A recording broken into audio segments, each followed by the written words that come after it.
Chicken Pallipalayam எப்படி செய்யலாம்னு பார்க்கலாம் வாங்க. பள்ளிப்பாளைய சிக்கனுக்கு தேவையான பொருட்கள் என்னென்னு பார்க்கலாம் வாங்க. ஃபஸ்ட்டு 1/2 கிலோ சிக்கன் எடுத்துக்கோங்க. பள்ளிப்பாளையத்துக்குன்னு கேட்டால் இந்த மாதிரி பொடி பொடியாக கட் பண்ணி தருவாங்க.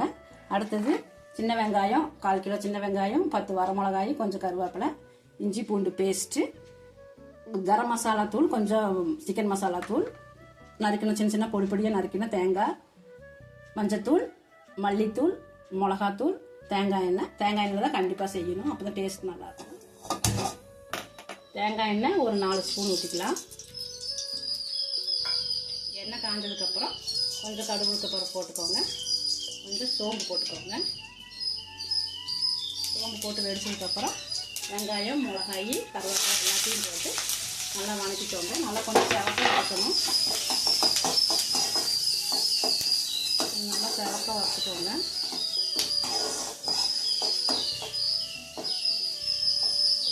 கொஞ்சம் வதங்கினதுக்கப்புறம்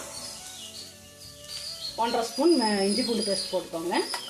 நல்லா வதக்கிக்கோங்க. நல்லா வதங்கணும், பச்சை வாசம் போகிற வரைக்கும் வதக்கிக்கோங்க.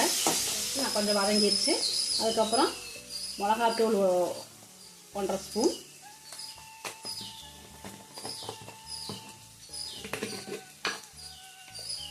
மல்லித்தூள் 1 ஸ்பூன்,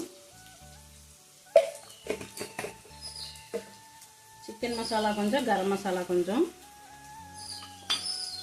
கொஞ்சம் மஞ்சத்தூள் போட்டு கொஞ்சம் நல்லா பச்சை வாசம் போகிற வரைக்கும் கலக்கிக்கோங்க.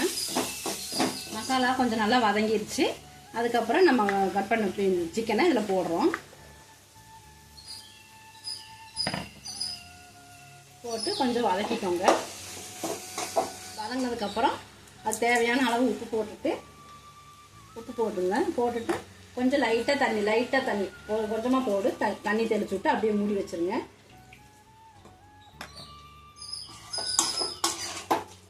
நம்ம கொஞ்சமாக தண்ணி விட்டுறதுனால சிக்கன்லேயும் கொஞ்சம் தண்ணி விடும். அதனால் அப்பப்போ மூடி எடுத்து இப்படி கொஞ்சம் கிளறி விட்டுக்கோங்க. அடி பிடிக்காம கொஞ்சம் சிம்மிலேயே வச்சு பண்ணுங்கள். மூடி வச்சுக்கோங்க. இப்போ சிக்கன் வெந்துருச்சு, பார்க்கலாம்.